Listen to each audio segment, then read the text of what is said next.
Someone was saying the other day. Oh no, it was. Why was I saying the other day? You literally just said this. The fucking the Booman. Yeah, I was like just saying. I'm telling you, bro. Play that shit instrumental, bro. This is like the worst beat. Like if a producer played this for me, bro, I'd say alone. No. No. I'm telling you, bro. This shit goes hard as fuck. I'm gonna keep going until I can't stop. I'm gonna be up on top. Bitch, I'm a Booman. Bitch, I'm a Booman. I'm booming. I'm gonna keep going. No Booman. I'm gonna be her Booman. I'm gonna be the Booman. I'm like the. I lost it.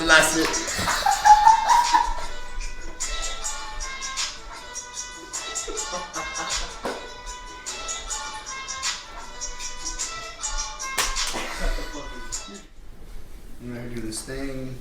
Just made a rap song. Gotta go viral.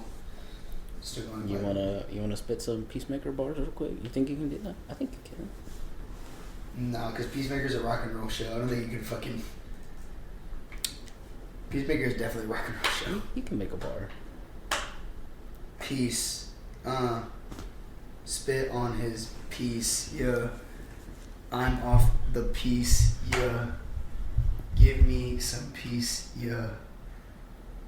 Peace. I can't do that. I can't do Peacemaker. I respect it. Nah, that was good enough. I'll take that. I hated that. It's not even. I can't rap unless there's like a beat in the background, but whatever. Oh, you mean unless it's sus rapping? For real. I can only sus rap. I'm the number one sus rapper out there. You really can only sus rap. Alright. Alright. What is this?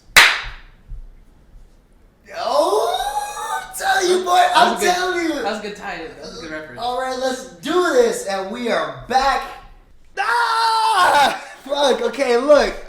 It's alright. I don't know how this keeps on happening, or not even keeps, bro. This is like the second time that has actually happened, but first time minor mistake. This time, I really don't know. Like the first time really was a minor mistake. Nothing like we had no battery die. Okay, anyway, that's not even the point. We didn't lose the footage for the rest of the video again.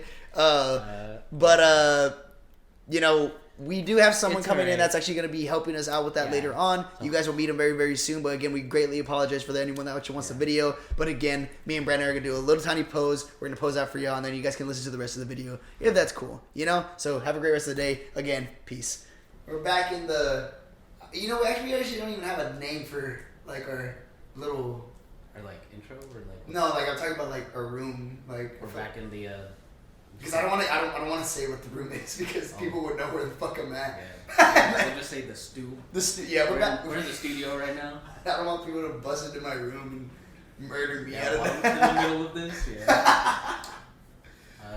So we're back. We're here. Another successful week gone by. Before we even start off, I just want to say that me and Brandon actually just did check like some of the stats of our podcast and YouTube. We're doing. I'm actually really surprised of how actually we're doing. So I think I'll just take a moment just to give it up for the people. Thank you so much for keep on doing our love. As of right now, we're on really high rising tides right now. We are. So I was pretty excited to see that. Yeah, no, I kind of seeing those numbers because like you don't really expect it, but like, and obviously it's not like some crazy ass numbers. No, but still, it's like it's so much better than what I honestly thought. So just really like thank you guys for listening to that. That there's that many of you that are just tuning in like that. You know, it's special. It really means something, honestly. We know who the real geeks are out there. You know what I'm saying? But boys, before we start, you say you want to ask me something? Yeah. So little trivia question. Y'all can all of y'all listening. That's not really a trivia. That's just a question. All of y'all listening. Feel free to draw your answers to yourselves or comment them if you want. But I was listening to a podcast earlier, and it was just they brought up a superhero-related question, and it kind of made me think. I was like, damn, that's a really good question. And I was like, on a Geek podcast, like we kind of have to ask it. Okay.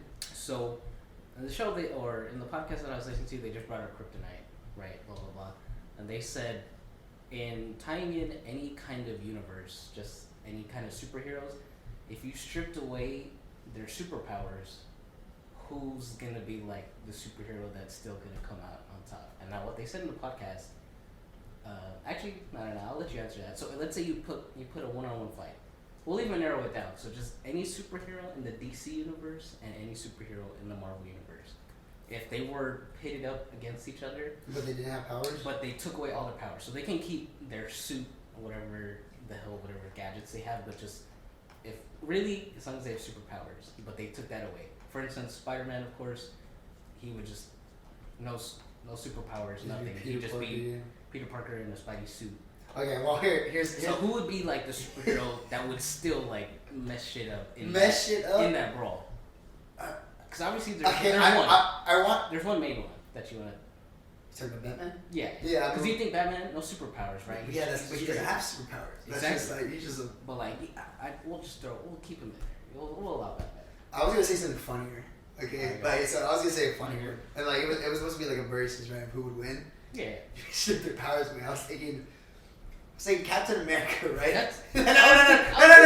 This is what I'm gonna say. I was thinking Captain America, strip away his powers and have him be skinny ass motherfucker Captain America, right? Right. Steve Rogers, and then you take away. I don't know if you ever see Superman 4, but in that movie, his powers get taken away, and he just.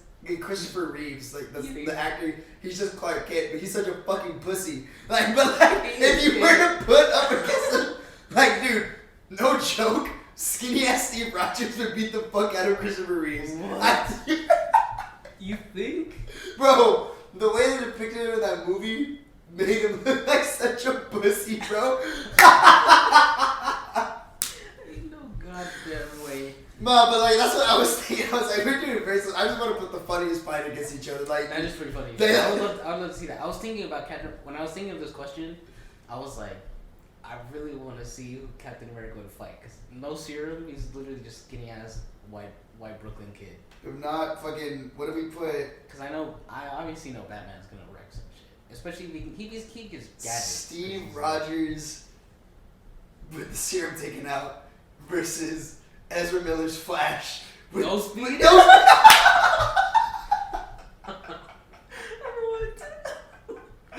Steve Rogers beat the fuck out of Ezra Miller. Bro, he can't do anything. Bro, I'm telling you, bro. Literally doesn't even know how to fight with the speed. He doesn't even know how to run with the speed. Oh my god. All he does is skate with this. But that was actually a pretty good question. Not a good question. One of them in the podcast for some reason said in the Matrix, they said Neo. They said, take away Neo's powers, he's just John Wick. So he's gonna win. I was like, and then they said, John Wick versus Batman. They said, John Wick is winning. I was like, I know he's determined, but. Bro, I don't know about that. That's a little goofy right there. But yeah, then I was like, on a real note though, if you put Batman and the Winter Soldier up against, because Winter Soldier is kind of the same thing. He don't have no powers. Like his arm isn't a superpower. No, that's what I'm saying. You wanna? I mean, he does have. Oh, he does have a serum though. I forgot. Here's the icebreaker right here. Here's the icebreaker. Everyone taking their superpowers away, right? Talking about like DC and Marvel versus Peacemaker. Peacemaker wins. I think no. Peacemaker is definitely bodying everybody. Peacemaker, no mercy. Which is a great little segue. Great segue. Ladies and gentlemen, right into our topic for today. We will be covering a great, amazing show that I actually did not expect to do as well, just because of completely random show. Yeah, like just in terms of it. But for 8 episodes, great show, amazing show. We'll be talking about our review over Peacemaker today. Directed by the one and only James Gunn, which, if for some reason you don't know who that is, directed Guardians of the Galaxy, and that's all. And the Suicide Squad movie. And that's all you need to know. But yeah, that was a really again, we all know that the reason that this show was made was because it was teased at the very, very end of the Suicide Squad movie, and we actually got introduced to Peacemaker. Again, I'm gonna be honest. I actually am not. I've heard of it. Again, for me being a comic book guy, right? I've heard of Peacemaker, but I didn't get really into Peacemaker until after I saw the Suicide Squad movie. Like that's whenever I started doing more research about it. And I remember whenever the trailer for the Suicide Squad had came out, and I saw the casting, and I saw that John Cena was in the movie. Yeah. I was like, they're really just getting WWE actors out here. Like for no reason. Like who do we got? We had Batista in Guardians. freaking Dwayne Johnson becoming Shazam, and then again, like WWE actors are just becoming just actors now. And I thought like, oh, it's gonna be like stupid because a lot of people like think that like whenever they see like Dwayne Johnson in like movies, they think it's like stupid too and all this really crap. Because like usually Dwayne Johnson's playing like Dwayne Johnson. But one of his movies, but whenever I saw the Suicide Squad movie, and especially like again like side note, Suicide Squad is actually I'm not gonna lie, is a top 3 superhero movie for me, honestly. Actually, wait, no, I'm gonna change the top 5 because there's actually a lot more. But like, I really like that movie, the way they picked it, and because it was directed by James Gunn. James Gunn really, he's an amazing director. Like he knows like how to like pick movies, especially like how they're supposed to be like really, how do I say it? He keeps it in the serious sense, but also mixing in his own good flavor. Mm-hmm. And I know we've talked about it before. It was actually like the first episode we actually talked about. Directors tend to really go off track whenever they try to go with their own vision, but James Gunn really nails getting everything that people want in superhero movies, put it in the movie, and then he adds his own flavor to it. He's so good at bringing comedy into a way that it works. Like every single one of his movies, obviously the Guardians of the Galaxy movies are very comedic. You know what I mean? And it's not that cheesy, stupid, like comedy. It's like actual. It's comedy. It's comedy. It's not some cheesy funniness or goofiness in the show, which it's just like stupid funny, and he makes it work every time. And that's exactly what he does in the Suicide Squad. You know, it's got those. Great humor. Like, but like it's not like where it's supposed to like really be funny humor. It's just like out of nowhere. It's like what the fuck, like that. It's fucked up humor. Yeah, you know. Yeah, very crude, like raw humor. And that's what they did with the show as well. And they kept on nailing the fuck out of it. And also like I think a lot of directors honestly could take notes from James Gunn because whatever he's doing it right. You know, Zack Snyder. But but at the again, quote unquote spoiler alert. You know, we see like towards the end of the Suicide Squad movie that Peacemaker is dead. Mm-hmm. And then at the end of the credits, we see that some of the what would you call them? The people that worked for Amanda Waller, like what?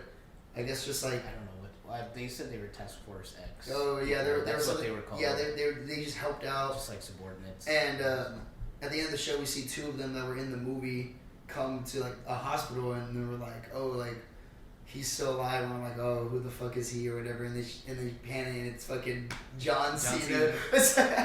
And he survived a fucking bullet through the neck, which in my case, how the fuck? I mean, I guess if the bullet like goes through. I think that's what they said was like it just like it missed pretty much everything, bro. Somehow on that like 1%. Peacemaker is just fucking just surviving the fuck out of that. So whenever I saw that, I was like, okay, the only way that they'll make this type of show, it has to be like really stupid, you know? They make like stupid funny. And I remember they finally they released a trailer pretty soon, actually. Yeah, they were working. No, they were. I think as soon as they finished the Suicide Squad, they were working on this like immediately. And also, I know that in a recent interview, John Cena had actually said that because again, I didn't know this had happened. Again, I don't pay attention to WWE like I did like back then, but like he was gone from like for a bit, and I guess like I kind of heard it, but I didn't know why he was gone. But I guess it was because he was filming the Suicide Squad, but also at the same time he was filming Peacemaker.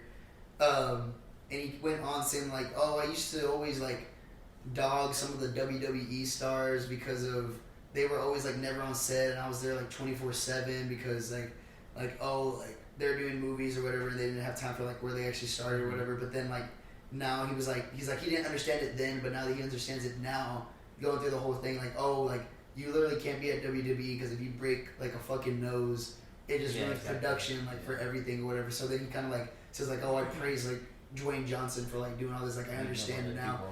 But I remember that like whenever John Cena did come back to WWE, everyone went like fucking wild or some shit like that. It was crazy or whatever. Again, like honestly, like I'd say like my favorite WWE person is John Cena just because like I think I kind of grew up on it, but then just kind of see him in a show like this, it makes it like 10 times better. He was also in. Do you remember the Fred? Yes, He was Fred's dad. Fred's dad. Okay, so like that shit's fucking hilarious because that's the only time I could actually think where he could be acting. Oh, and he was also in the most recent Fast and Furious movie. He plays. Again, like I didn't pay. I saw the trailer, but he plays like Vin Diesel's like brother. Right? Yeah. And so I was just like, God damn, like John Cena's really ranking up in like the acting type stuff, you know? Yeah, like I honestly didn't. I never really like penned him as like an acting type. I mean, obviously WWE, you know, you kind of have to be able to a little bit to like sell it. But as far as like movies and shows, like I just never really saw him as like an actor or anything. But then like, you know, this show, it kind of changed my mind. I'm like, God damn, this guy can act. And again, like, yeah, no, okay, so this is the thing. A lot of people say that, like, oh, if they put a WWE superstar in a movie, most majority of the time they're going to play, like, a meathead character, you know? They're going to pay someone that's pretty buff, someone that, like, doesn't really know what the fuck is going on. And he plays that character, but the more you watch the show, you can see that real acting was actually producing. Like, you see, like, the actual, again, like, you see in my opinion, this is, and you can correct me if I'm wrong, but this is DC's Punisher, would you say?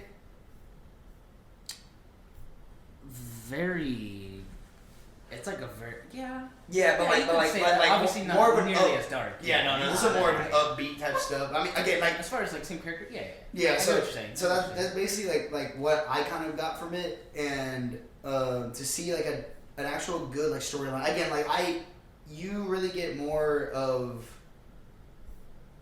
I guess, like more background stories whenever you do make shows, which I did really like or whatever. Because in the movie of Suicide Squad, I know they said that his background is raised by his dad, like his like fucked up dad who trained to kill since birth or some shit, or and that's all like we get, and then I remember like his whole motive is I'll get like peace. He just wants peace at all costs. Yeah, no matter how many men, women, or children he has to kill. Like he peace. He just do it, right? But then and it's just really funny because it's like dude, that's such a big controversy. Fucking hilarious. So I'm just like, is this guy a superhero? Yeah. So is he a hero or not? Like because then you see what he does. But like, here's the thing: is that like I wouldn't even count him as an anti-hero because if you really look at it, he's a hero, but he's just fucked up. He just does like such bad things. Like he's like Punisher. Again, like so I'm saying, you don't call Punisher an anti-hero. You call there's like literally straight up vigilante. He's just a hero. He kills he kills bad guys. He just kills people. He even like admits it in the show sometimes. Like, oh yeah, we kill the wrong people sometimes. And it's like, but they just like shrug it off. They're like, oh, wrong guy, my bad. And then they just go on about their day and kill more people. But that's the thing though, is a lot of people the people that he tries to kill are bad people. He doesn't try to kill like good people. Kind of like I guess in a more recent comparison to Marvel, Ronin. Like Hawkeye being Ronin kind of does that same kind of thing where he targets crime lords and stuff like that. Ladies and gentlemen, Josh just walked out of the room. Bye, Josh. Bye, Josh. He targets crime lords and everything, and like obviously we've all seen Endgame. They like try to track him down, right? They try to track down the Ronin, and they're like, oh well, he's doing all this bad shit, but he's doing it for a good cause.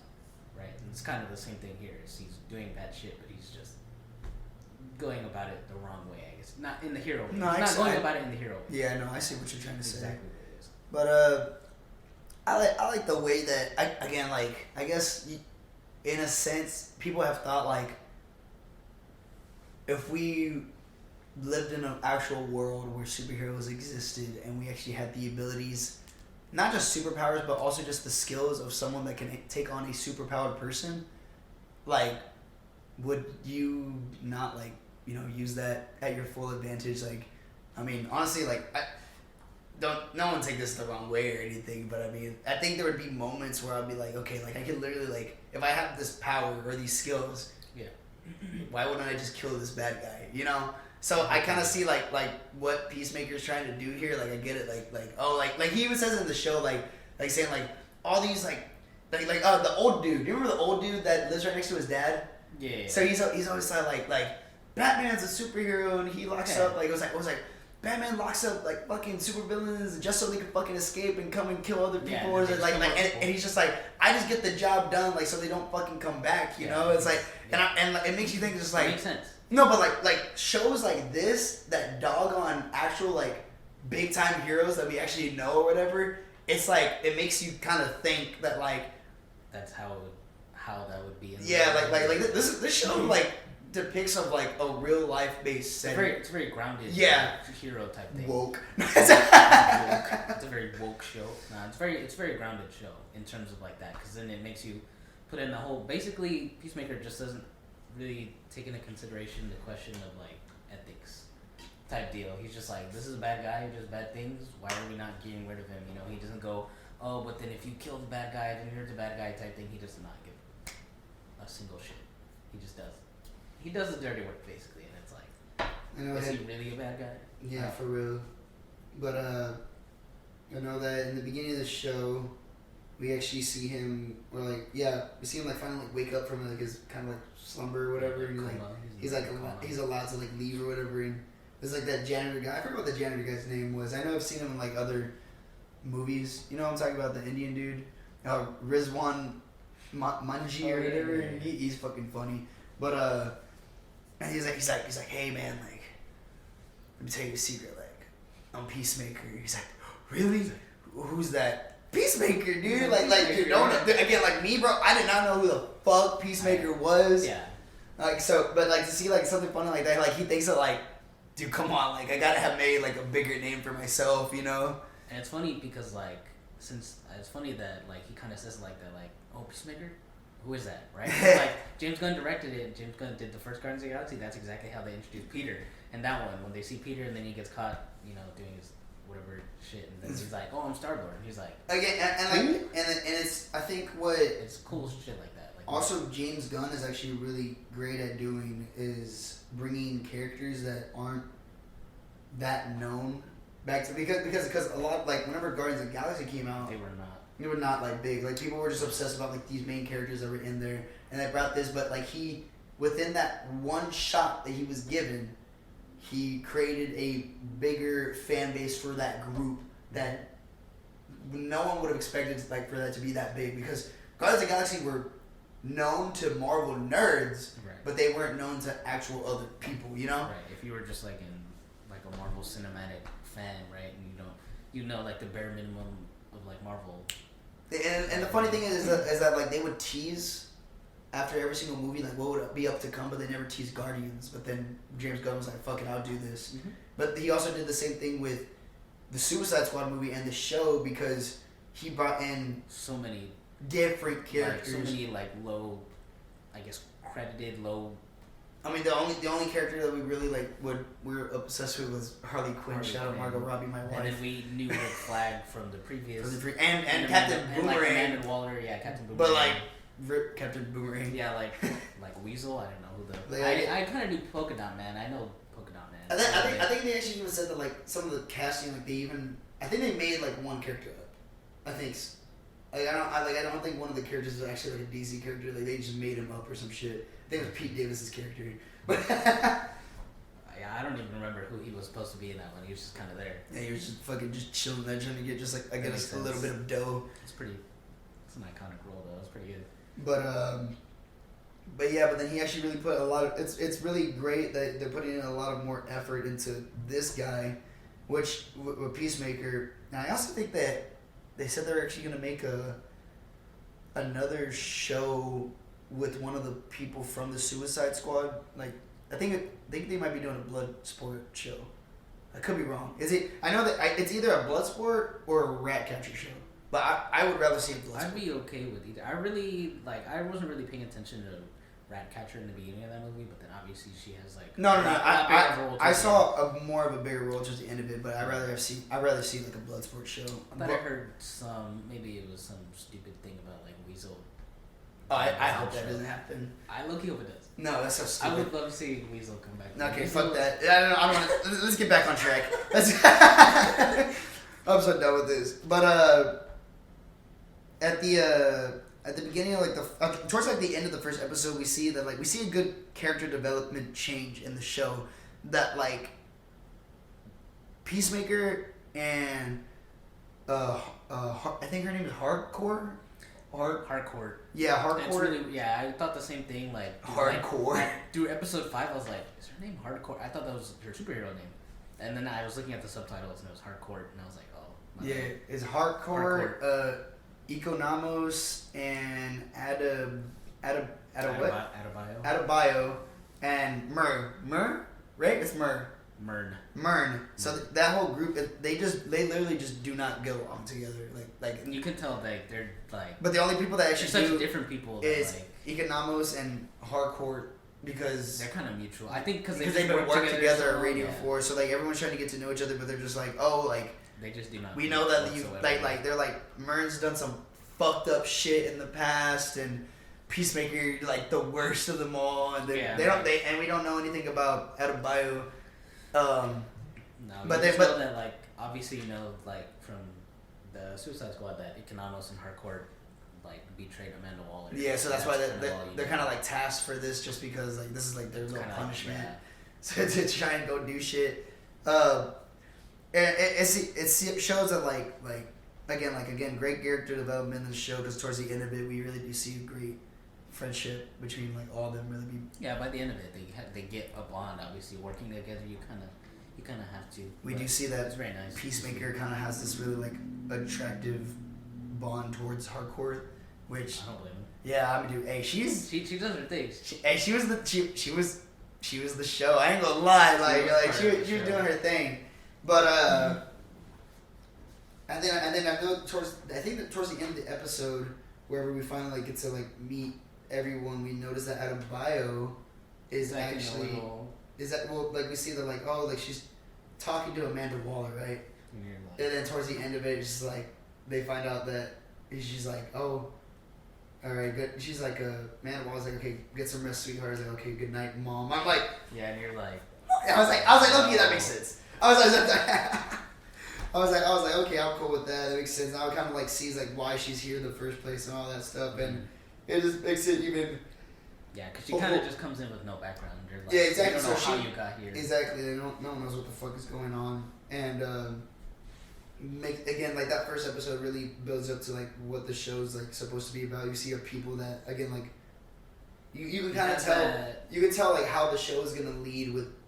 I guess everyone's trying to trust each other. With that whole team. Yeah, just work out and all that stuff, and then we get like some crazy bitch that John Cena fucked in the first episode. Yeah. And that was really. And then you find out she's like a crazy well, you like, don't know what they actually she's are like yet. A fucking crazy bitch or whatever. Yeah, like, she just kind of goes berserk and starts attacking Peacemaker, and then he like blows her up, which is a crazy scene. Hey, the Peacemaker helmets though, they do be working. They do be live, bro. They're live. Oh yeah, we also see Peacemaker's dad in that show, which is he's a racist. Racist. Robert Patrick Augie Smith. He's holy shit. That's a big time racist. Okay, look. Okay, I think this is a perfect example of dark humor, because like we get it, like back then it wasn't funny. But like James Gunn again, dude. James Gunn has some fucked up humor, but like he's got a lot of people like crazy dark humor. You actually have to really have that sense of mind that this is just a show. Like you can't go really like there's deep stuff said in shows to where they're like, okay, it makes you think, but also at the same time this is used for comedic relief. Mm-hmm. So it was kind of funny, like a little funny spin on like these guys are basically like the KKK in the show. Literally the KKK, bro. You see it later. They actually put on white hoods. But it's supposed to it's like not a cone. No, it's not dragon. It's got two like horns off the bat. It's so fucking. I saw that and I was like, ain't no way this is like actually happening. This shit's crazy. And then second episode, we kind of see more of exactly what the whole, I guess, mission is. Like there's this thing called butterflies in the show. Again, but we don't know what we find out that girl that John Cena blew up Yeah, it was a butterfly, and they're like, oh, like what the fuck? Like they keep on throwing that name like all over the place, and then it was that. I think I can actually let me actually whip up the. Yeah, and we actually kind of skipped over this part, but my favorite part of the show as a whole, bro, is the intro. Oh god. The intro. I did skip the intro. Yeah, I never on any episode I did not skip the intro. It is so like funny and random, and it's I don't know, there's just something about it that is just so good. Just keeps it going, bro. Like it just. It's such a funny intro. They do some stupid dance with every character that's in the show, and they're all like dancing serious face, but like it's just a goofy dance. Bro, you know for a fact it's really funny. You know for a fact that took like 100 takes. You know people could not like keep a straight face doing that shit. Funny. Oh yeah, okay. So I can see like I just need the episode pulled up right in front of me just to know exactly. So episode 2 we in episode 1 we do get introduced to not Vigilante, but like his who he really is, and it's Adrian something, right? Yeah, Adrian something. Yeah, Adrian Chase. I know I was talking to my roommate Josh, like literally yesterday about the show.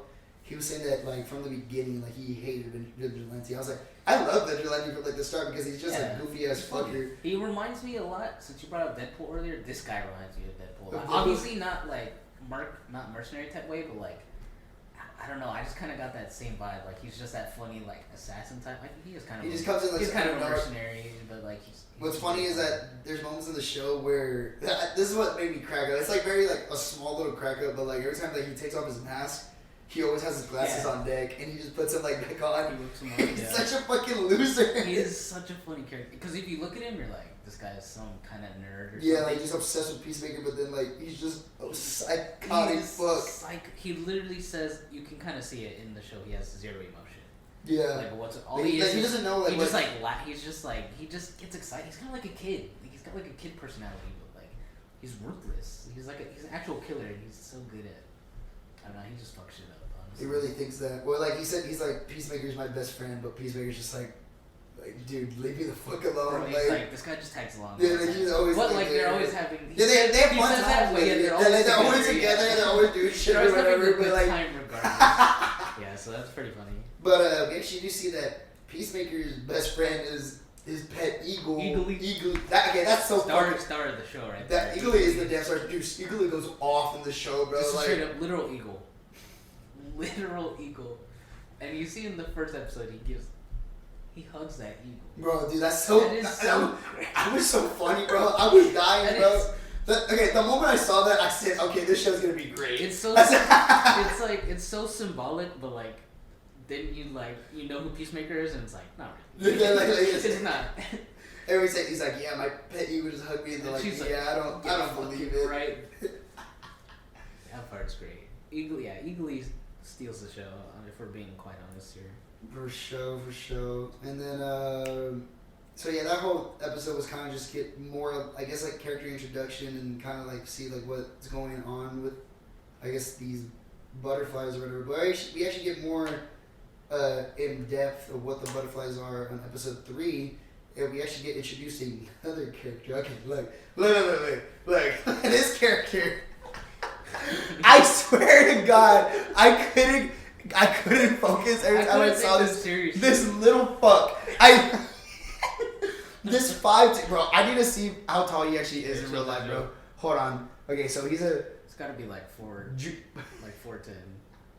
Let me see. Okay, so. Nah, he's like 5 foot. He's gotta be. He's 5'4". No way. No. 5'4". Ain't no goddamn way is he 5'4". So we're talking about. That means everyone on this show has got to be tall, bro. Dude, or they shrunk him down because there's no way. But like, it's so funny that a hardcore is actually 5'5". They shrunk him down then.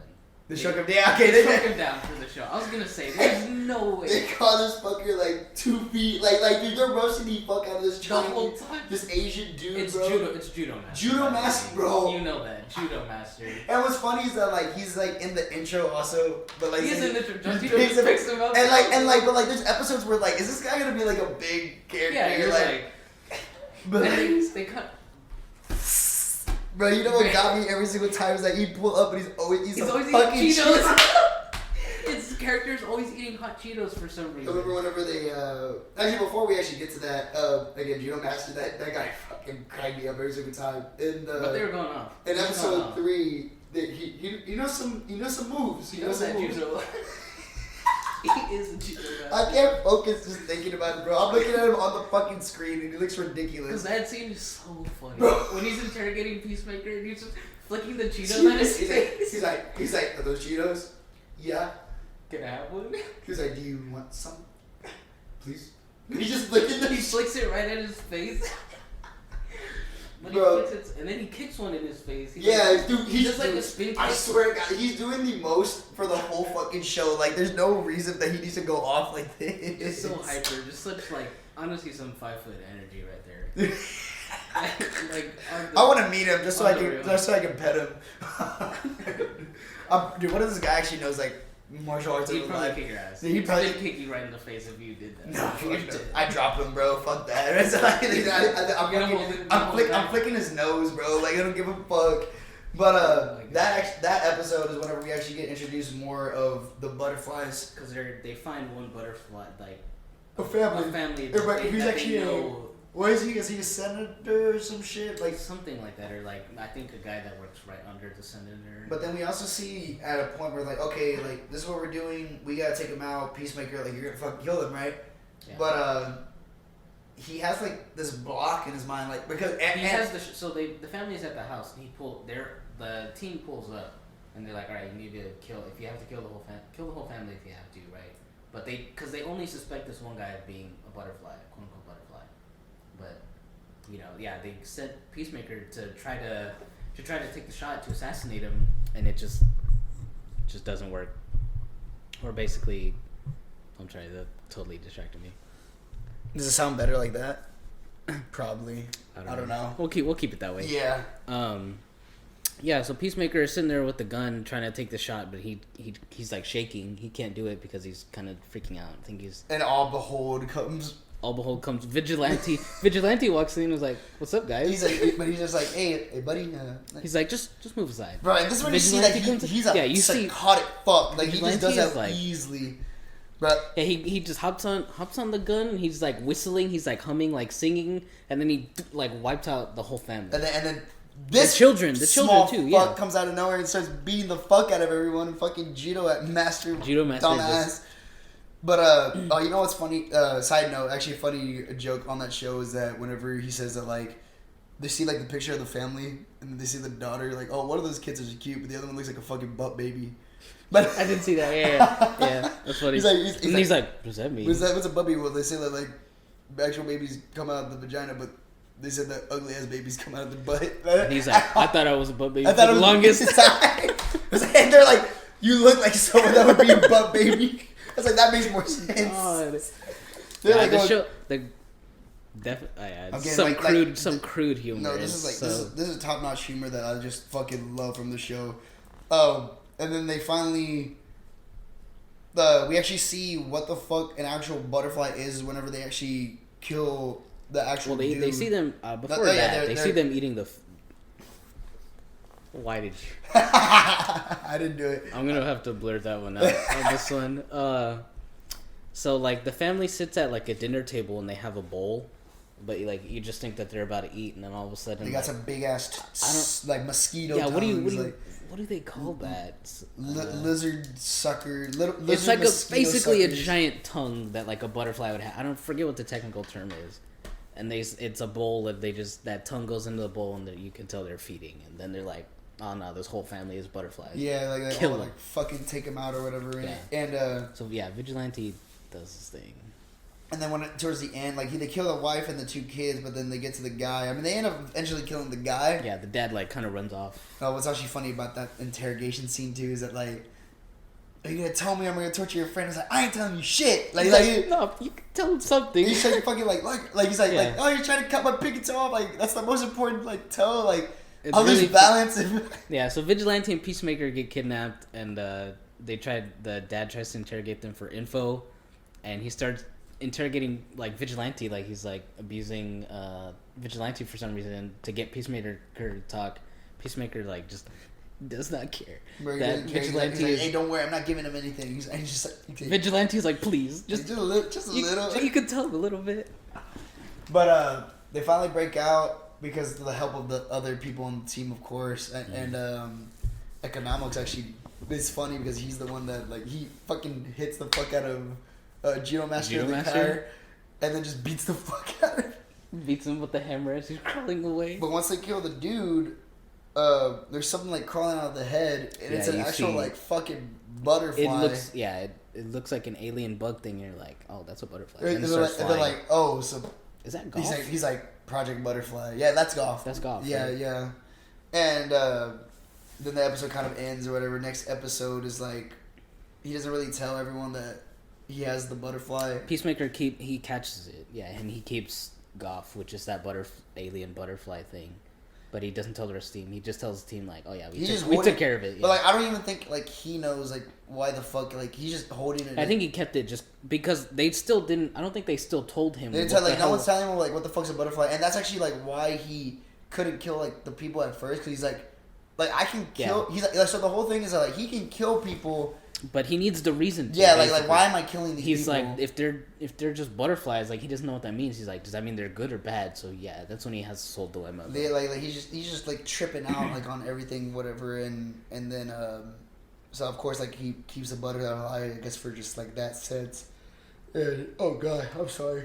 We're going to need a yawn counter on this one. Yawn count on this one. But, whenever he actually gets it, like, the only person that he tells is Vigilante, I guess, like... Because Vigilante just pulls up. Yeah, he's Vigilante just, like, shows up, and he sees it, and he's like, yo, you kept it? Yeah, it's fucking stupid, and I know that episode is whenever... Because at one point, his father actually gets framed for some of the shit that Peacemaker does in the show, and he gets arrested, but he, like, really, like he really, like, cares about his dad. But his dad does not give two shits about him. Does not. And you kind of learn why a little bit later on. But yeah, so it's just the whole family thing. Like, he feels like he has to care for his dad because that's the only family he has, regardless of how he treats him. And yeah, and he just kind of like you know, blames himself about like, oh, like my dad doesn't love me because of stuff between his brother and all that whatever. Mm-hmm. And he's like, oh, like no, like don't even like what's her name, man? Adebayo. Like just tells him like, hey, don't even like worry about it. Like we gotta go on like with the mission. Like you're the only dude that could actually do this, and like he's having this whole mental block or whatever. And then you should kind of convince him not to care about his dad. Yeah, because of what a piece of shit he is. But like he's like, I have to. And now at one point, like Vigilante even like pulls up and and she's telling him like you know like, hey, like, I feel like Peacemaker would actually be like kind of relieved if someone just like if his dad was just like wasn't in the picture anymore. And Vigilante's like, oh, like he's just like an opportunity to kind of like help his quote unquote best friend like with shit like this. And the way he does it is like so funny because like we even see him get arrested, and it's just like this nerd in prison, you know. But then he ends up like finding his Peacemaker's dad and like the squad that he hangs out with, and just completely like fucks him up, like right, like dude, it honestly looks like if the cops didn't stop the fight, I think Vigilante would have kicked his dad's like. Nah, he would have killed him. Like, dude, oh my god, he's like, oh, you're a terrible father, and then his dad's just like, oh fuck, like my son, like, he thinks like his son's like trying to kill me and shit like that, and I think he gets out eventually, right? I just don't remember when, but like I know that like whenever he does, the dad, whenever he finally does get out, he's like, all right, fuck this, I'm gonna go kill my son. Like I should have done this like a while ago. I was like, god damn, this guy really hates his son, dude, for real. This shit's crazy. But yeah, that was basically all of episode 4. I know that episode 5, if there's a part in episode 5 where actually kind of how do I say it? It does portray on later into that episode. In the beginning of the episode, they announced like on TV like some like gorilla like was like escaped or something. I don't know if you had caught that, but they put that like on TV. But at the I do okay. Yeah, like I didn't put that together. Like, when I was watching it, I didn't put that together, but that makes sense now. Yeah, for like a bit, and then towards the end of the episode, I was like, they find like this big butterfly base where they're like, okay, we're gonna go in there and like completely just like fuck all these butterflies up, and Peacemaker goes in there, like dude, he's like fucking shit up, bro. Peacemaker, he puts on the X-ray vision, bro, and that's where he sees like, okay, you can see that the butterfly is in the people's all, heads. All these butterflies are just like here in this place, so he fucks them up. He even makes his own like shotguns, makes his own like nuke-ish like grenade. It's like a tank rocket head he's with like, a grenade. Like, this one is supposed to like blow up like he says something, but but with all this, it's supposed to make it like an even bigger explosion. He's like, I mean, if you put two explosions together, of course it'll work. So whenever they do that, I know that they get into this room and this fucking weird ass creature is like fucking them up, and they find out that the creature that's in there is the fucking gorilla that actually escaped. It's a gorilla. But did the butterfly infect the gorilla? Because remember, the gorilla did talk. That's when they said like, oh, butterflies can get into anybody, but they just choose humans for some reason. But yeah, it's pretty interesting why that one butterfly chose like a fucking gorilla. Yeah. Like I guess that just like brute strength. But I think it's just weird plot chance. So then they actually who comes in? Economos. They're all being fucked up by this gorilla, right? Yeah, like they're all like trying to win, and then Economos comes with the fucking chainsaw through his belly and the gorilla, bro. The funny thing about that is that before they even went in, Vigilante's like he's like all right, let's do this. He's all laughing, he's revving a chainsaw, bro. He's like no. He's laughing. Yeah, Hardcore is like, you're not taking a chainsaw. He's like, I'm never gonna fucking kill someone with a chainsaw. It's like, bro, what?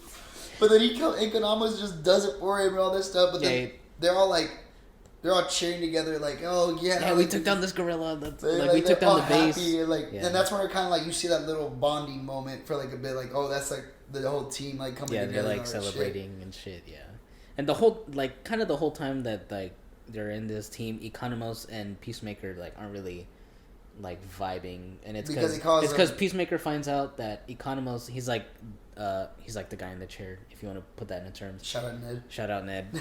He's like the technical guy, and he's the one that frames Peacemaker's dad to take the heat off of Peacemaker. So they have this whole like rivalry going on. They fucking hate each other, and also that like Peacemaker always tells him like he calls him dyebeard because like his beard I guess is darker than it should be. He's like oh this like that's not a natural color, whatever. He's like no, it's natural. Like that comes in like funnier later. Yeah, I see that later.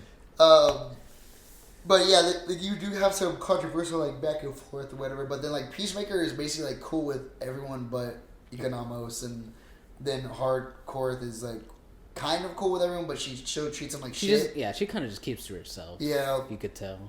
But that was actually really good because then she's actually the one that kind of notices the bond between all of them, which is why they.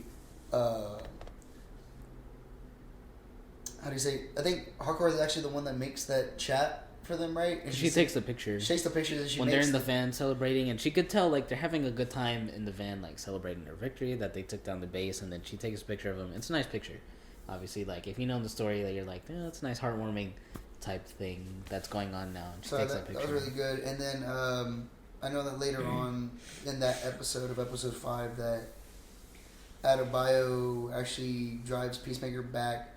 And throughout that whole time, again, you guys should know if you guys have watched the show that her mom, Amanda Waller, keeps on telling her like, hey, like you have this diary. It's supposed to be like Peacemaker's diary, but she basically wants her daughter to set up Peacemaker. Yeah, like just in case like shit like goes down, like set up Peacemaker in case everything goes wrong, right? Mm. And just that way it takes the heat off of the whole operation. Yeah, and that's how it's supposed to. Like again, like Amanda Waller just looking for herself, which is I'm not surprised that she's actually doing that. And she goes in, has a drink with Peacemaker, and then she actually leaves the journal or the diary there. But then she's kind of like upset about it. You can tell like she doesn't want to do it, but it's because her mom is. Again, this isn't like her MO at all. Like this stuff isn't like what she's supposed to do. She even admits that like she's not cut out for it. Yeah. Like I used to be like a fucking like I ran a dog shelter or a vet shelter or some shit like that. So like it's kind of weird to put her in a situation with that. But then she's so like upset about it to where she goes to Mern. Yeah, she goes to Mern and she's like, oh, I'm just chilling here at work. To where like I'm just kind of like stressed up, I couldn't sleep or whatever, and Peacemaker's helmet's there. The X-ray helmet. The X-ray helmet, and she puts it on, She's like playing around with it. Yeah, she's fucking messing around with it, like looking around and all this stuff. And then whenever she has the X-ray, she looks around and she sees that. Well, we actually do last episode find out before this that Mern's got like a back. Mern has a background and he's a bad person. And all you know, so he doesn't fuck up shit. But also like a backstory. Towards the end, like, oh, I think I found something like regarding these butterflies. I think Hardcore said that. He's like, okay, good. I'll see you like in a bit.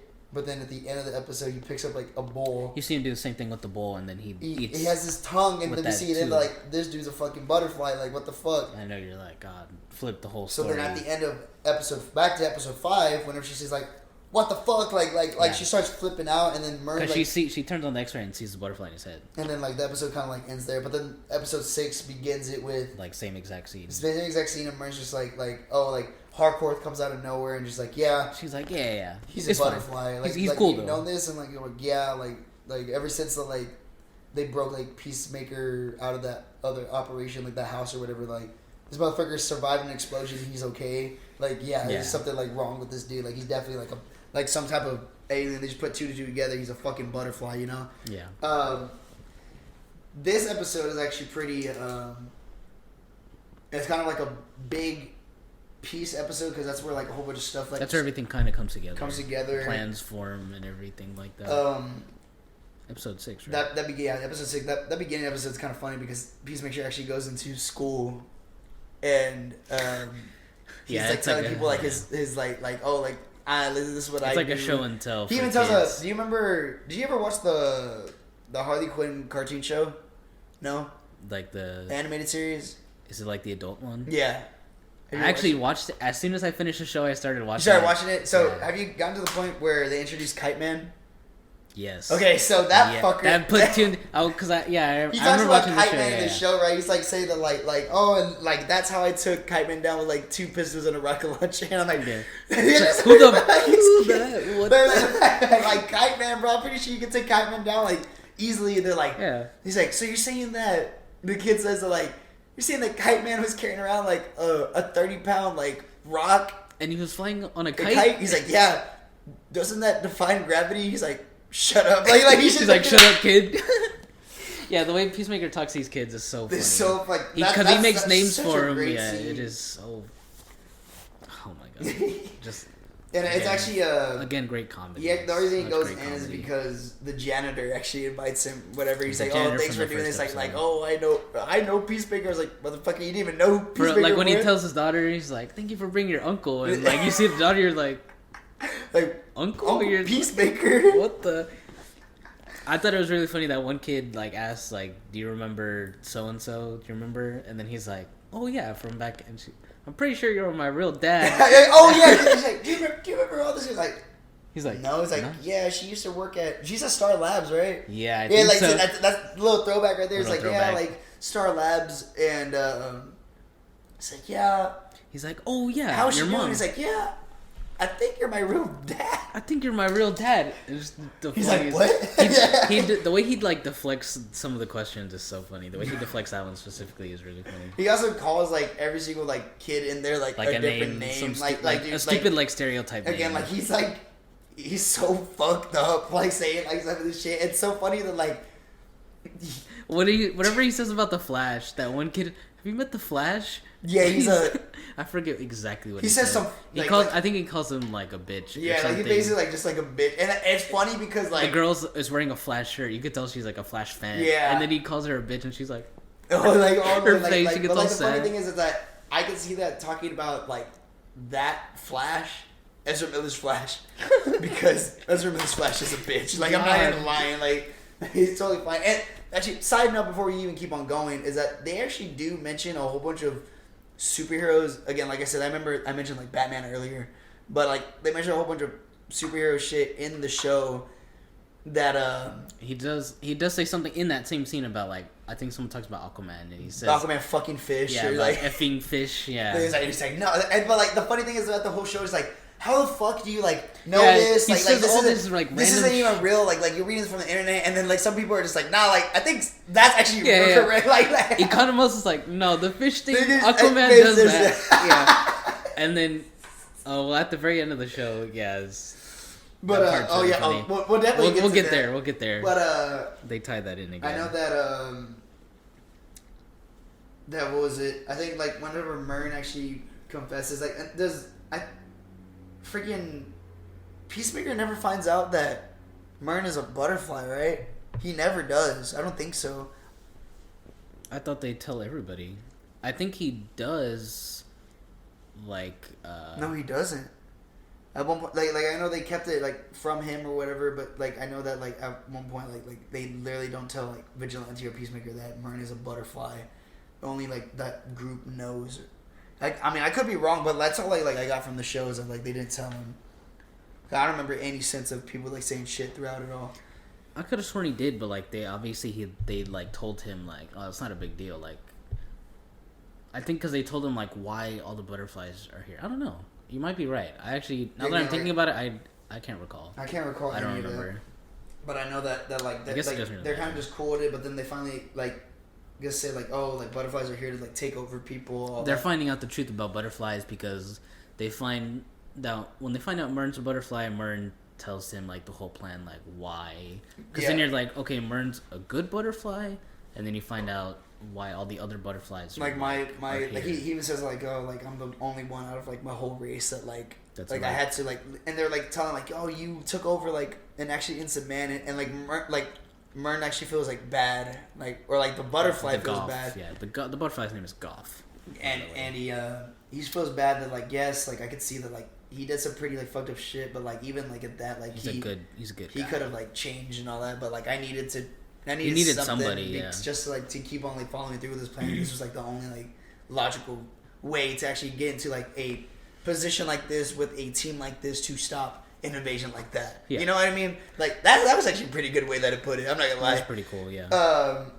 But I know Dad breaks out, all this other stuff. But I know that episode, even the Goff, the butterfly, breaks out of the jar that Peacemaker's getting in, and she investigates. She goes inside the cop. That's right. That one's Goff. Yeah, that one's Goff. So like goes inside the Asian, the chief. Yeah, the chief or whatever. The chief or captain. I'm gonna say something about that. Before the butterfly infected the chief, that was the only character that I fucking hated. I did not like the Asian chick. Yeah, I did not like her in the show. I did not. She just took her job too seriously. Yeah, really I think it was that, but maybe it was just because. I mean, they were funny. Like when they were talking to the dad and everything, they're funny. Like they're funny. There was some. But, dude, the dad was making some funny ass Asian jokes. Yeah, that sounds really bad. Yeah, the way he just said that, because the dad was being racist towards. But like Asians, but the way stereotypical, the way they write it, it's dark humor. Yeah, it's really dark humor. But like, goddamn, I was laughing so hard.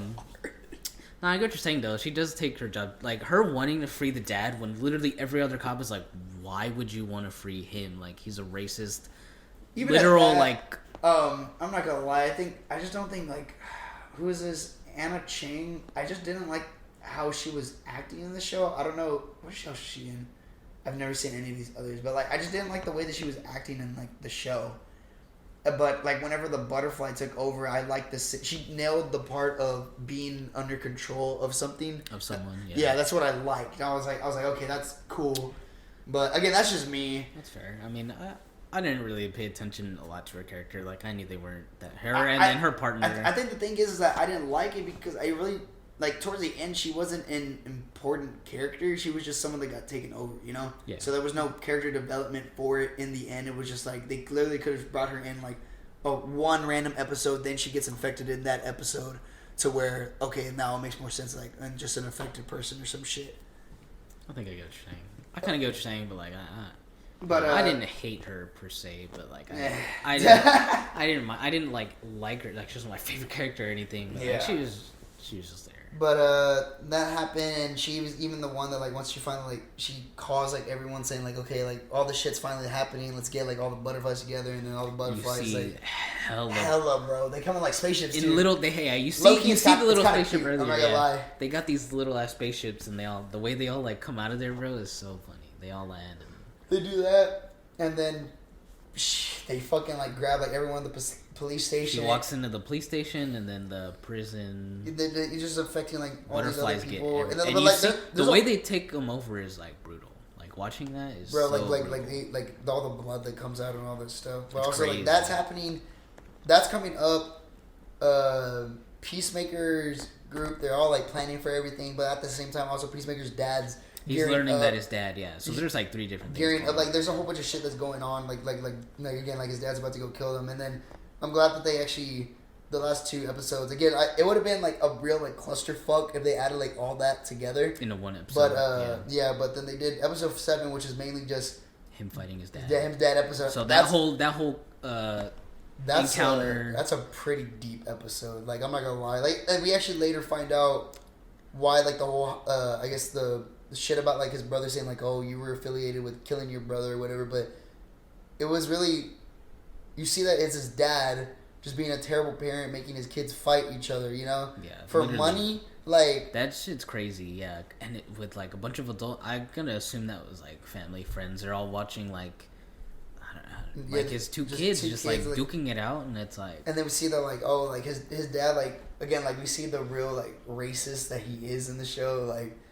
Hates or like he says some really okay I'm not gonna say it, but he says some fucked up shit, but he also like doesn't like the rock. We see later that he doesn't like rock and roll because he thinks it's like devil worshiping music and all that shit, and he's like and then he just hates his son for, he even says like, oh, like your brother I love, but ever since you came out of the womb, like I should have fucking strangled your ass, like as soon as you came out, bro, and I was like, oh my god, I was like, what the fuck, but it's weird that like if he actually felt this way, he kept him around for like this long, trained him. He made him stuff. Yeah, too. His dad. That's another thing why he loved his dad, was because his dad is the one that made him all of his suits, all his gear, all his helmets and everything. His dad's the one. But his dad just doesn't care. That makes it, yeah. Like at all. And then, but we also see like his dad.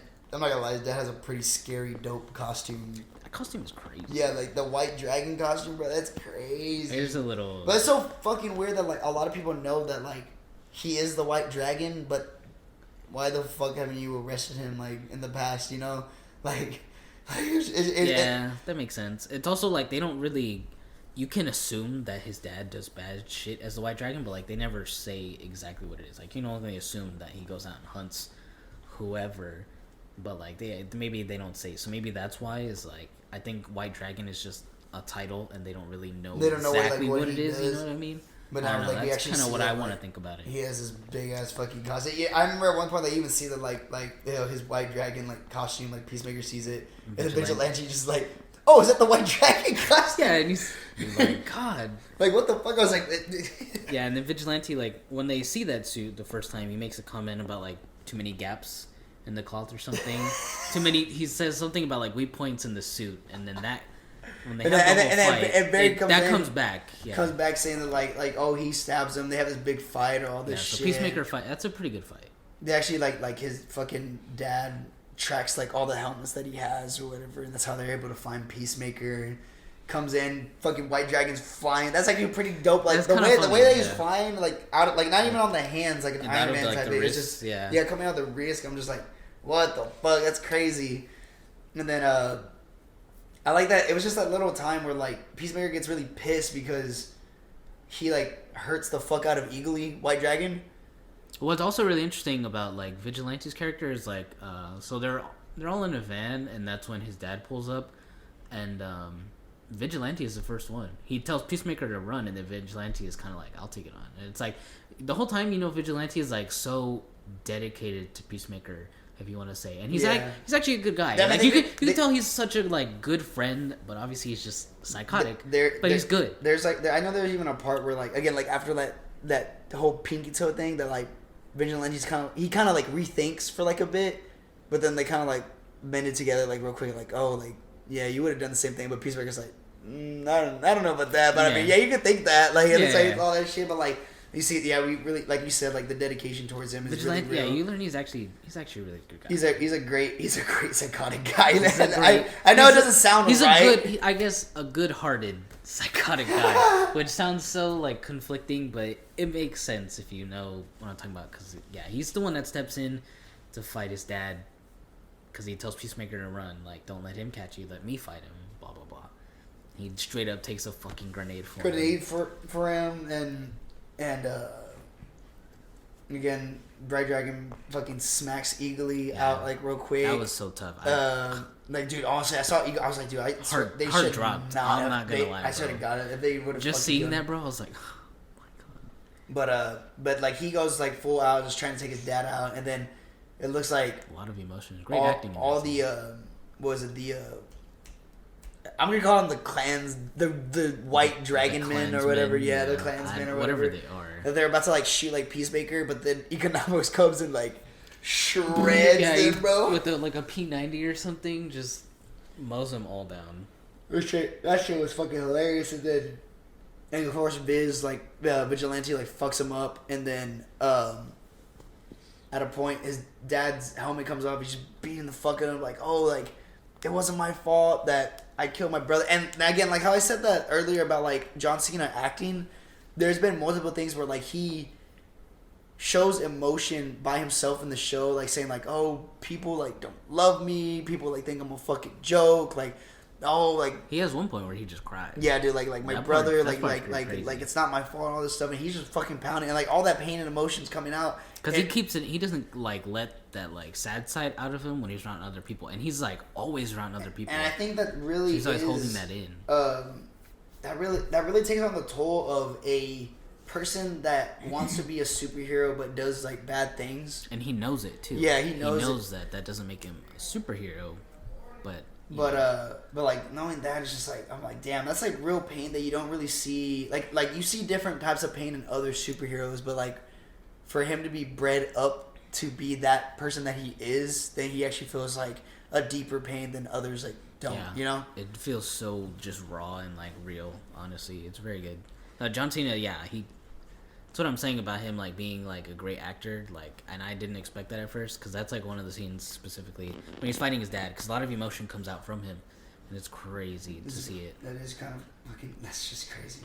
But then I think that was again like towards the end, like his dad's just like, oh, like you're not gonna kill me, like you're too attached to me, you're like basically like a pussy, you're a bitch and all this stuff, like yo, you don't have to, and then he just boom. Yeah, shoots him. But like then that even hits even harder, because then he starts crying again, and it's just like he actually gets like emotional. But then super, and then more comedic relief to kind of relieve it. Vigilante with no emotion, like he sees Peacemaker crying, and he's like, "Yo, why are you making facial expressions?" Like right now, like he's like, he's fucking crying. Yeah, he kind of was like, "Bro, he's crying." He's like, "Oh." He's like, there. He's like, "No, just leave him." It's alone. Really, little pat that just gave him was really funny, but then it's like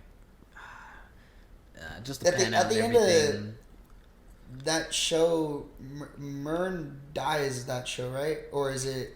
Or at the episode? Or is I think it the next after episode? that, yeah, it goes on. Then they shoot like Mern or whatever. Like, but then they find out that the butterfly came out. Then Goff knows that butterfly and fucking kills it or whatever. Because of the news thing, all the butterflies go on the news, and that's when the hunt for Peacemaker starts. Yeah, like like Peacemaker's journal and all this shit. Like, yeah, that's when. Like, you have a journal? Like, no, I don't have a fucking journal. Like, he's diary. He's I have a notepad, but I don't use it. But what's also sentimental is that like we actually see that like again we don't really know if we can trust Mern at like throughout the show, but then towards the end whenever he's actually like the butterfly is dying and Hardcore like touches.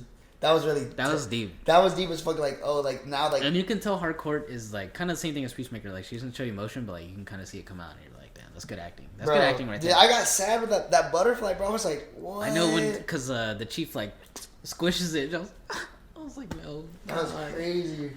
That shit went W for no reason. So they just had to do the mission, but then they later find out that I know that I think. At one point before Mern died, they mentioned like a cow.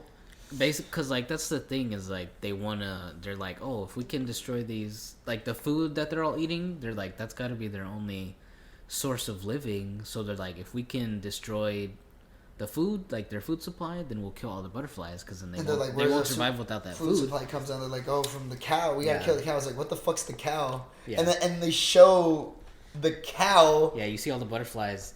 Dude, that's a big ass cow. That's not even a cow. It reminded me of the thing from Monsters vs. Aliens. Oh, remember that show? Yeah. It looked just like that. Big, I think it was something. I don't know what the fuck. I don't remember what it was, but if you'll know what we're talking about if you've seen that. That thing was kind of cute. I'm not gonna lie. It was a little. It had a little 1-2. Yeah, that 1-2 type shit, bro. But it just looked so gross. Yo, that's a big ass fucking. That was the last thing I expected to see in this show. That shit looks so it looks so weird to me just looking at it. Just because it's like skin textured, like it was great. That was fucking nasty. But what ended up happening after that? I think now that we actually finally get to that season finale of like the Big Bang episode, everyone's kind of like again like they find out that Adebayo is actually Adebayo is Amanda Waller's daughter. And they're all like, yo, like she's the one that planted the diary, and everyone's just on some fuck shit. Like everyone like doesn't trust each other again or whatever. But like, hey, we gotta. They have to finish the mission. Like, dude, let's fucking like go and do this. Let's get the fuck out of there. Let's do all that. And what happens at a certain point? I know that they take like all the helmets that like his dad had or whatever, and they're trying to figure out like what like. Helmet they're gonna use and shit. That's pretty cool because you see all the helmets. That's a funny scene too. Like that's hilarious. Like they have they have the sonic boom, the anti-gravity, the torpedo one. There was like 5, but I think obviously like I want to get to the torpedo one in a bit, bro. That was really funny. that one, and they only have 4 or 5. They had some. Oh, and they had a sub. The underwater one, but that one like. But he was like, can't use that. Can't use that one, and then they have like those other things. So there's 4. Yeah. But they're like, okay, like we'll do this. Like we can use the anti-gravity one. You can fly over. He's like, can you actually fly with the anti-gravity? He's like, yeah, but I have like a small like. Yeah, I have a fan that pushes me in the right direction. And like when I thought of that, I was like, bro, they do that right now. Just the image of that. I was imagining it, bro. So I was like, funny. bro, there's no way John Cena flying with a fan. Like to control himself. That would have been so funny. And they're like, okay, yeah. So like, what do we do? Like, we just activate anti-gravity. Right when they say it, the helmet starts floating up. Yeah. And they're like, what? They see it. The helmet just. And then they even see that. We didn't even mention that something's gone. Once White Dragon, after like they beat him or whatever, we find out that like Eagly like is alive. Oh yeah, they like stitch up Eagly, and then he hugs him. He hugs him again, and that's when everyone's like. And this time she sees it, and she's like, dude, we gotta do this mission now. Like, dude, I just saw a fucking eagle. Hugged an eagle.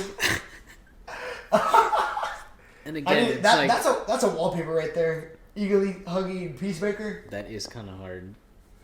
It's such a good one, but then they tell Eagly they're like, well, how the fuck are we supposed to get the sonic boom on the building? And they're like, get the fuck out of here! They're trying to tell Eagly to take the helmet. Take the fucking helmet and just fly it over there and get it. Oh, and there's like no way this is gonna work. There's like no way. He doesn't know like what the fuck is going on. He's like peeking at the helmet. Yeah, he's like, and they finally grabs it. Pick it up. He goes. He's like, oh look, he's going. And he takes the biggest detour of his life. Just goes so far to the right. But he just drops that. You see the helmet drop, and you're like, brother, the fucking thing's so funny. Then everyone's like, you gotta be. Well, we gotta go find it now. They end up finding it, but then we actually see that like Peacemaker starts like hallucinating about his dad. That's pretty weird. Yeah, like you don't get an explanation for that. Yeah, like it's just like he sees his dad. He sees his dad and like he's still like talking shit about him, like haunting him and shit like that. But then they finally get the helmet and they're like, okay, it's go time. Before we get to the end of like the main part of the podcast, I do want to say one little thing about this show, right? Mm-hmm. I gave it a 9 out of 10. Again, like this is after watching it already. But the reason that I gave it a 9 out of 10, again, I do like the way that it is, but I do believe that the story is just a bit... Again, maybe I was the only one that caught this on, was just a bit too similar to the Suicide Squad movie. In a sense of the villain taking over the planet. Because we got Starro, and he releases all these starfish. It is the same thing. Like it's just mind control. Yeah, it's just mind control after mind control, and I think the one thing that just got me was just like I think they could have came up with something better. I get it, like saving the planet, but like mind control again. Like that's the only thing that I saw. Whatever. Again, they did it in their own unique way, but whenever I noticed it, I was like, oh, like, you know, it was kind of just like a moment where just like, oh, like I thought like this was, again, not saying that it's not unique. Yeah. But like, it wasn't unique in that sense of they didn't come up with something better villain wise, you know? That's a good point. I actually understand that. I didn't really think about that at first, but that makes a lot of sense. So that's all I wanted to say. Again, I do give the show a 9 out of 10. Back to the actual interview. Review. Sorry, I don't know why I say interview. We're not interviewing yet. No, I was, not yet. But they finally get to the point where they get Economos to actually go into the place. He's like, oh no, I don't. Like, you gotta take this helmet over there. Like, bro, like they seen like all of our faces. They know what the fuck like we are. Like, we're definitely gonna get caught, but you need to do this. Just act like you're one of them, like emotionless or some shit or whatever. They make it in. He makes it in, but he gets like a little interrogated first. But then he makes it in, leaves the helmets there. He gets scared, and then he comes out. And then this is actually a really like, oh my god, this is such like, it was a funny but like kind of like sad to be like a bully moment where like he was just like hey, it hits Peacemaker. Yeah, why does your beard look like that? Yeah, and he's like like he said, why did your human do that? Because like they're obviously assuming he's a butterfly. Yeah, and the butterflies speak for the humans. Yeah, it's like, oh, I did it, or like this human did it. He did it because he thought it made him look younger, and like, oh, like he thought no one noticed. He just thought it made him look good. He thought that's what girls would like. Yeah. Blah blah blah. All this other stuff, and then Peacemaker's not like, real listen. like hard like. He's like, oh, it's like bad or whatever, and then that whole thing happens where like, hey, he left the helmets, like he left all this in here, and they're like, oh fuck, and then that's where like shit goes down, everything goes and then down. the sonic boom like goes off and blows the fuck up, and then people don't even care about Economos anymore. They're trying to fucking save the cow. Yeah. And they're trying to teleport the cow. Actually, that's a goddamn it. They would teleport that bitch out of there. That would have been so weird. As soon as they brought up a teleportation, I was like, what? Where is this show going? I was like, what the hell's going on here? Then I know that they used 4 sonic booms, right? They just kept sonic booming the fuck out of everything, and the whole thing just started going like crashing down. They're just like, okay, well, me like hardcore, Peacemaker and Vigilante are going out there. They all rush the field, bro, and it's bro, like they go ham and that shit, bro. Like that's actually a pretty good fight sequence or whatever. But they're especially, like, hey, Peacemaker busts out a shield. Dude, by the way, this shield goes down. Captain America that shit low key, bro. He just decapitating with this shield, bro. It's crazy. If John Cena was just a little bit tinier, maybe Captain America. Just like that shield was huge. Shit, no, he's huge and the shield's huge. And the shield is huge, yeah. But he goes down, finally trying to glow and see like what the fucking cow is about and all this sort of stuff. And then we also see that like Vigilante and Hardcore get fucked up. Like, cool like, Vigilante is. They're going at it, but then Vigilante gets like, I think he gets shot in the back, right? He gets like shot right in the back, and you're like, and then the way he kind of like acts, he's like. He just goes down, but right when he goes down, bro, he like throws like a knife bro, right behind him. I'm telling you, he's skilled, bro. He is so cool. Hardcore keeps on doing her thing, and she goes down and all this shit. Times. And then like, and it zooms in on her for a bit, and it's just like, oh, dude, is she about to die? Like honestly, I was like, damn, this would have sucked. And then go down to the bottom. They're like, oh, Adebayo, yeah. She tells Economos like, hey, I gotta go. Like Hardcore and Vigilante are down. Like we gotta do this. And she actually has a nice. She's got a cool little moment. Yeah, bro, I was like, I thought she was gonna like her shit rocked or whatever. She goes in 2 pistols going ham on that. But the funny thing about that too is that like Economos is like, fuck it, like he's gonna go. He's about to run in, bro. He just trips. He trips over a fence and just like breaks his leg.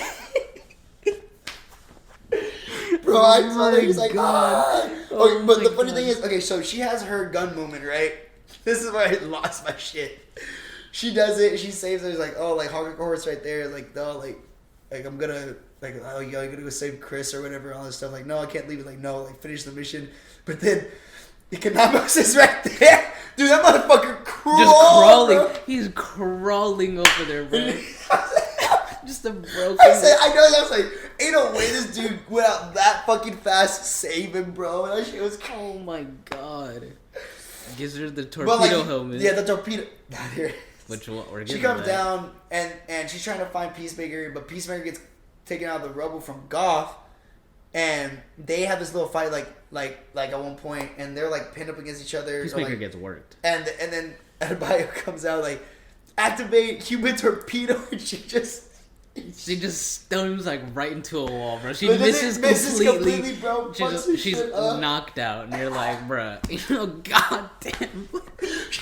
And I know he says in the beginning, he's like, don't use it. Don't use it. Bone in your body will get crushed. And she died. I thought like she would have. I thought she was dead, bro. I was like, that would have been so much funnier. Like that honestly would have been better if that's just how she died.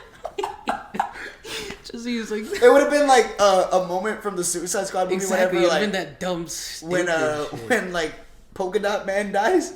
He just dies. He just gets stopped. Like I don't like you think that this character is gonna like redeem themselves and they just. That shit would have been funny if they would have happened.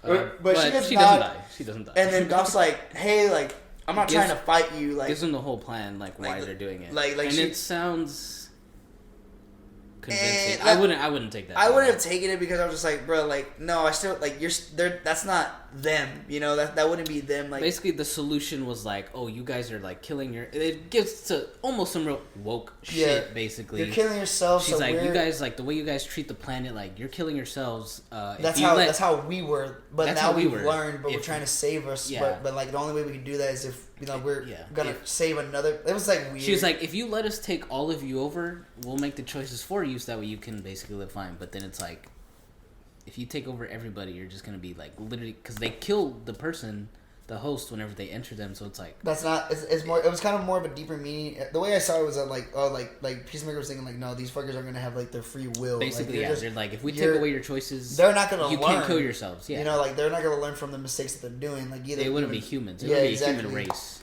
anymore. Basically, which is some real deep shit. Again, it really was some deep shit. Or whatever. It gets real. And he's like, please, like help us, like do this or whatever. And he's like. It's like the benefit. But then he's like thinking about it. I'm like, bro, like yo, you. But like they always think about like she kept on saying like it's your vow, and they mentioned like Peacemaker's vow, like I took a vow, yada yada, all the stuff. After he killed his brother, and she's like, you know what? Activate human torpedo. So, she's like stumbling, bro. She comes back in the room, and she's like, bro, I'm not gonna lie. Whenever I saw that, I rewatched it like. That shit was so funny, man. I watched it like 3 times, like in a row, because I came out of nowhere. She just fucking gets shot like a motherfucker, bro. Right through the cow, just right into the cow. Cow gets fucked. Cow dies. John Cena kills the other butterfly, and then she kills the other guy. Well, like he doesn't kill Goth. He just kills like the body that Goth is in or whatever, and she says out of bio like, are you okay? Like. Oh, this shit like fucking sucks. She's like, you see her like fall out of the cow's like stomach, bro. It's all gooey, slimy, bro. And it's so gross. So, more of the story. I mean, they see the butterfly come out, but I think he just lets the butterfly go. Like he doesn't even do anything. And then they go up and they escape like the crumbling like whole thing, and they meet up with Vigilante's like good. And yeah, you see him hop back in. I'm like, let's go. I got so sad. I thought he died. I was gonna be upset. Economos is just chilling there, but then they go to Hardcore and they're like, okay, like we gotta take her or whatever. But then he picks her up and they're walking out the field, and this is where spoiler alert, like stupid spoiler alert. Like, if you haven't watched the last episode, no, like do not listen to this part if you haven't watched the last episode. Even though we kind of explained it already, but like this part specifically is so big. There is a scene where 4 Justice League members pull up. Justice League and recognizable ones too. This Superman. This isn't a Aquaman, new Justice League. Flash and Wonder Woman, and they're in the how do I say the silhouette of the actual actors, even though only 2 of them actually showed up, which it's just pretty fucking cool. It's still cool. The fact that they I'm glad that they brought them in again. I'm not a fan of Ezra Miller, but cool. They brought Ezra Miller in, like the actual Flash, and then they brought in Jason Momoa as Aquaman and all this shit. Like they were actually there. They were actually there, but the only ones that weren't. It would have been better if Gal Gadot and Henry Cavill were there. Like the whole controversy is Henry Cavill is like Netflix. Oh yeah, like since he's filming The Witcher. Netflix owns the rights, his face, literally to Henry Cavill right now. So that's why even like Shazam, whenever they bring Superman in at the end of Shazam, they don't show his face. They just cut it like right here. But it's Henry Cavill Superman. It's the same suit. And the exact same thing in this one. It's a suit. You could tell. I wonder why they put Gal Gadot in it though.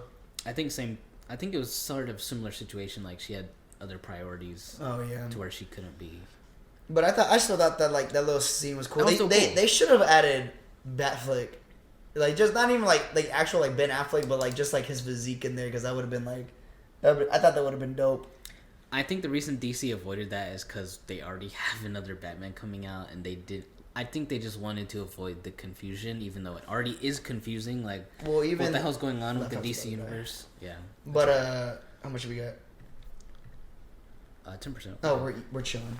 But I think they just didn't want to confuse people. Well, even at that, I think Batfleck even supposed to be in the upcoming Flash movie too. So I mean, it's supposed to be like 3 Batman. So no, okay, I'm not even gonna get on. We'll get into that into another fucking topic later on. But I thought it was cool. But they even said that like, oh, like Peacemaker's like, guys are fucking late. Yeah, you guys like, are late. He does like disregards them. He doesn't pay attention. Like it's not like a whole thing where he's like, oh my god, the Justice League. Yeah, he's just like he just literally walks right past them. And he's like, again, Peacemaker does not fuck with the Justice League. Thanks for your help. Yeah. Yeah, like oh fuck it, and then it's just like oh like, and like they say something about like the fish. They're like oh go like fuck your fish or something shit like that, and they're like and then he's like sick and tired of that rumor being spread, and Barry's like it's not a rumor. Flash is like but it's like not a rumor. He's like not a rumor. Barry, fuck you. And you're like I was like, so Aquaman really out here in some fish? That's crazy, bro. But that my daughter's exposing the fuck out of me.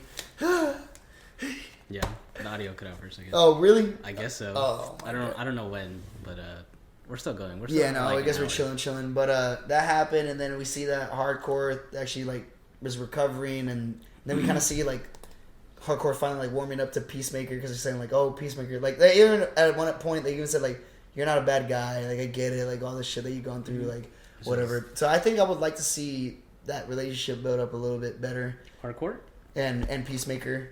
Yeah. And then Economos does his thing, and then Vigilante is doing Vigilante. They have their own like time together, all that stuff, and then I think it just ends with Peacemaker sitting on his porch, right? And then he's got Eagle, and then Goff comes in, and then his dad sees his dad again. Like I think that comes a bigger part which comes to like the end of our show, which actually it did actually just get announced that season 2 will actually be coming out. So we will be seeing more of a great show.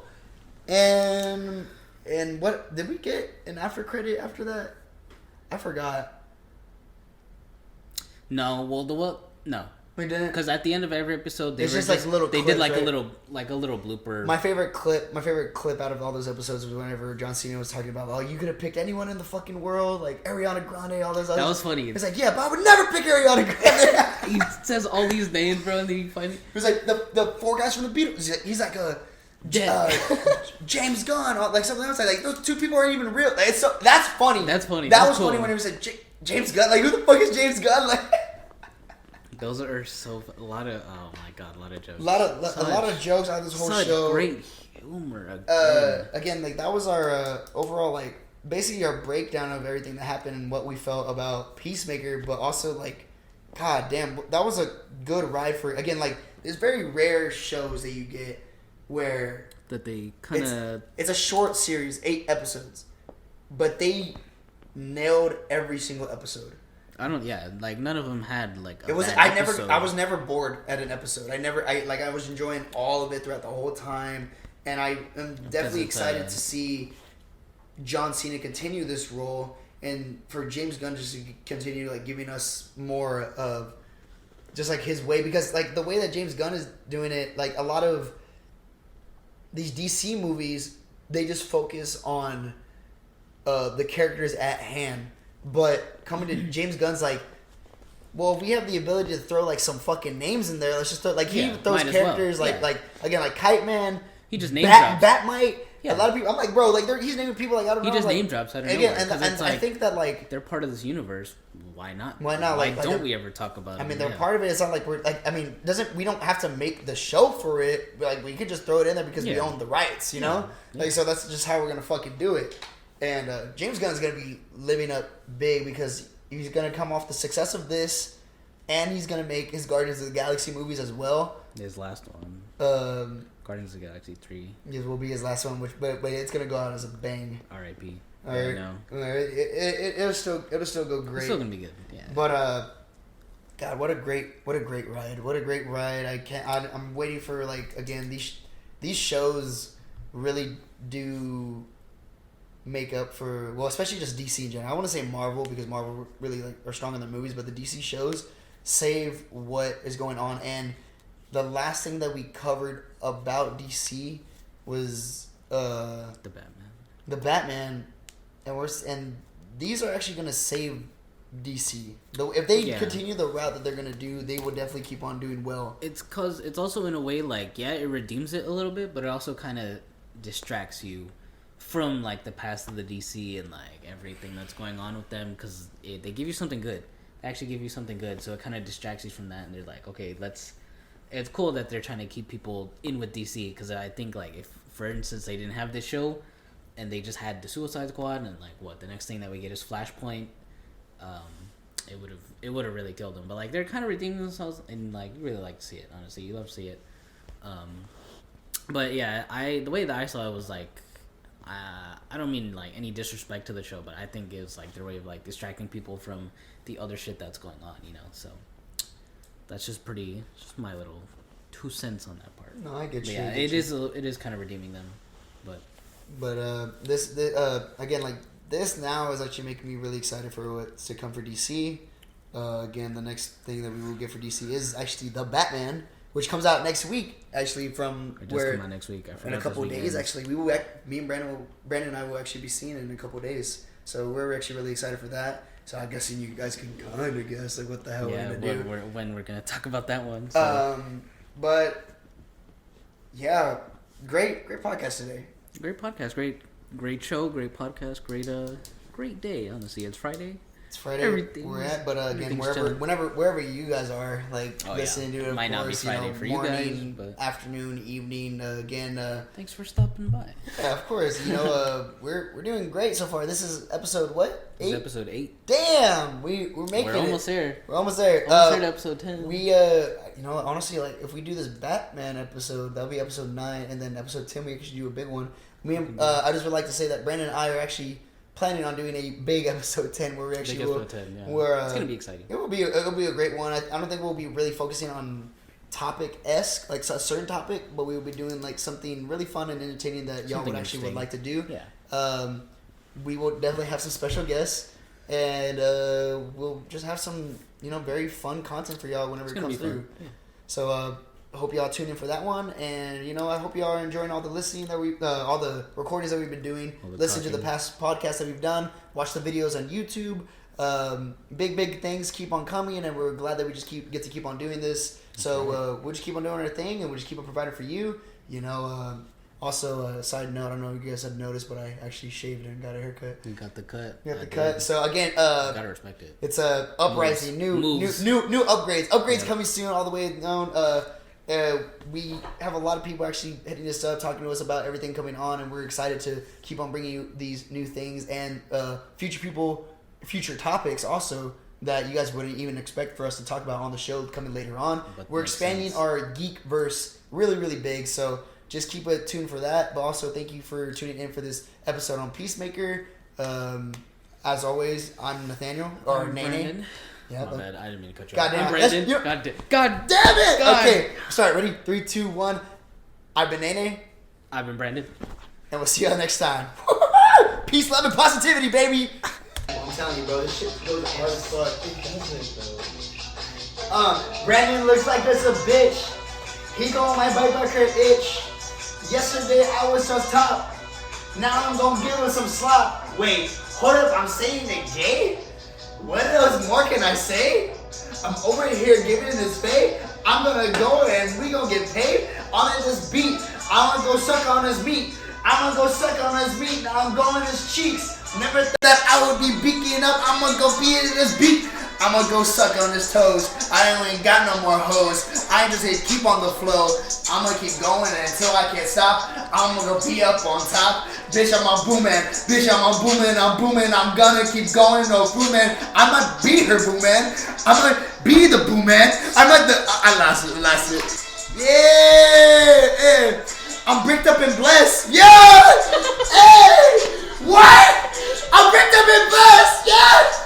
Yeah. Hey. Come on. Yeah.